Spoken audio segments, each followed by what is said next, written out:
Joining me now to break down the highlights is TSN's Josh Lewenberg. He's been taking in all the action. He joins us this morning from San Francisco. Josh, great to see you here. Kawhi Leonard named MVP. That's not a big surprise to a lot of people. Lots of talk about whether or not he stays in Toronto. What's your bet? Will he be a Raptor next year? Well, I can tell you the Raptors feel very confident, and they have for a few months now, but certainly after winning a championship, they've done everything they can do. They've controlled what they can control. They've really prioritized his health all year and shown him how important he and his health is to the organization.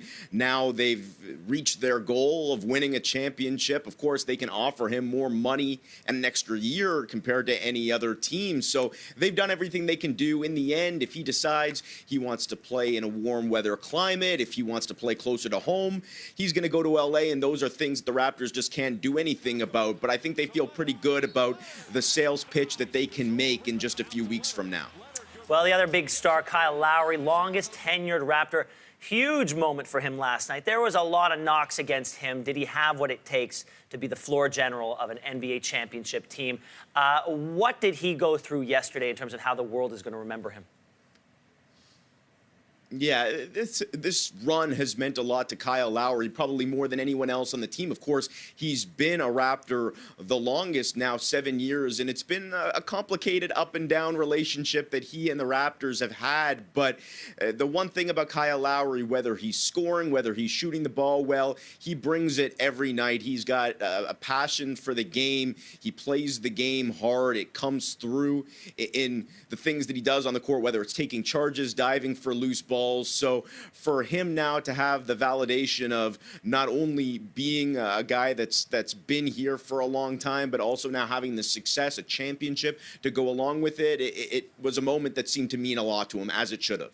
Well, all through the playoffs, the passion of the Raptors fans has been a huge storyline. Is this win going to elevate the popularity of basketball even further in Toronto and beyond?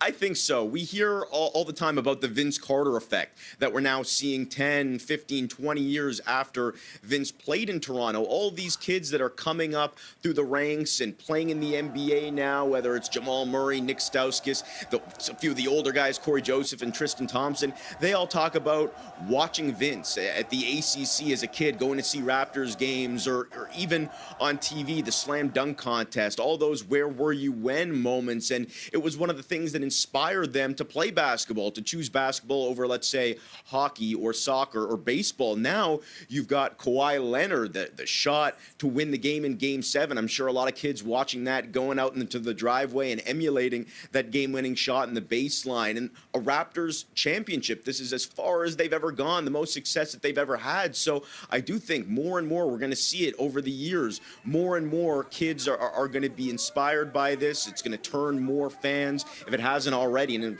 we've seen that it has, around the country that are now following basketball, maybe that never have before. Josh, we only have a few seconds left, but I really want your take on this. Klay Thompson, Kevin Durant, both injured. Does that put an asterisk besides this win? No, there's no such thing as an asterisk championship, and if there is, then you're going to have to put it next to all the Golden State championships as well. Kyrie Irving, Kevin Love didn't play for Cleveland in Golden State's 2015 championship. Kawhi Leonard got hurt in Game 1 of the Western Conference Finals against Golden State in 2017, and Chris Paul didn't play in Game 6 or 7 with Houston up 3-2 in the conference finals last year. There's just so much luck that's involved. Obviously, you have to be really good to win a championship, but with such a long season, you need a break or two here and there. The Raptors got a few breaks, but they took advantage of it, and they were able to do it because they're a really good team. So they've earned this. They deserve this. Josh, I want you to tweet out that answer. I'm going to pin it to my homepage. That was perfect. Thank you very much for joining us today. Thank you.